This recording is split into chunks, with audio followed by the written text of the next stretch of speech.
As you know, for a variety of reasons, there is a heightened sensitivity and scrutiny across the entire vote-by-mail ecosystem. We recognize that the American public will become increasingly alarmed if there is ongoing dialogue that continues to question the reliability of the Postal Service in the upcoming elections. Let me be clear. The Postal Service is ready to successfully deliver the nation's mail-in ballots. We have a long track record of success, delivering election mail back to 1864.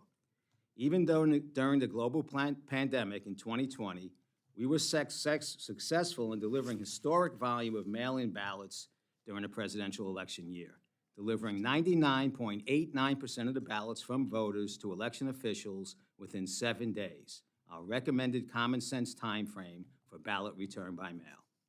We will be even better prepared for 2024. Our network is designed to readily handle a surge in mail-in volume, just like we do every election and holiday season. Even in 2020, the historically high number of ballots accounted for just 0.1% of the Postal Service's total mail volume that year.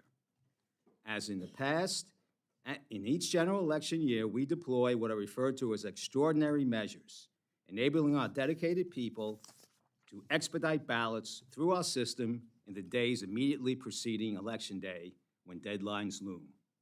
These processes, procedures, and their schedules for activation are identified in my written testimony. Importantly, the extraordinary measures we undertake immediately preceding Election Day are designed to rescue ballots that are entered late into our system, likely too late to make the election deadline set by election officials. They represent a deviation from normal mail flow and processing, meaning they won't run through our plants and processing machines as mail normally would. We engage in these heroic efforts to beat the clock, and they are only used when the risks inherent from deviating from our standard processes are justified by the risk of a voter's ballot not meeting a state's election deadline. In those instances, we prioritize expeditious delivery. One other key point that sometimes gets lost is that we are a national service, and to operate successfully, we must have consistent policies nationwide for our system to operate at the level of precision required.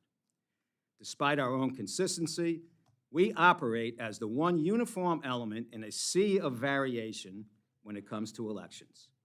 There are 50 states and thousands of election jurisdictions that are far from uniform in their election laws and practices, and that often don't consider how the mail system works. We do not determine state and local election laws or the extent to which they incorporate the mail. We do not conduct elections or determine their timing or deadlines. We do not determine when election officials mail ballots out to voters or when voters return ballots back to boards of elections via the mail. We do not determine how and whether election laws rely on our postmarks. We do not design ballots or ballot envelopes. Instead, the Postal Service collects, processes, transports, and delivers the nation election mail when public policymakers, election officials, or voters choose to use the mail as part of their election system or to participate in the election process, and we do so extremely well. Additionally, on an extensive and ongoing basis, we educate election officials and voters on how the mail system works and the additional measures that we employ year-round and in the weeks immediately preceding the general election that are specific to election mail. We will continue to encourage that the voting public mail early.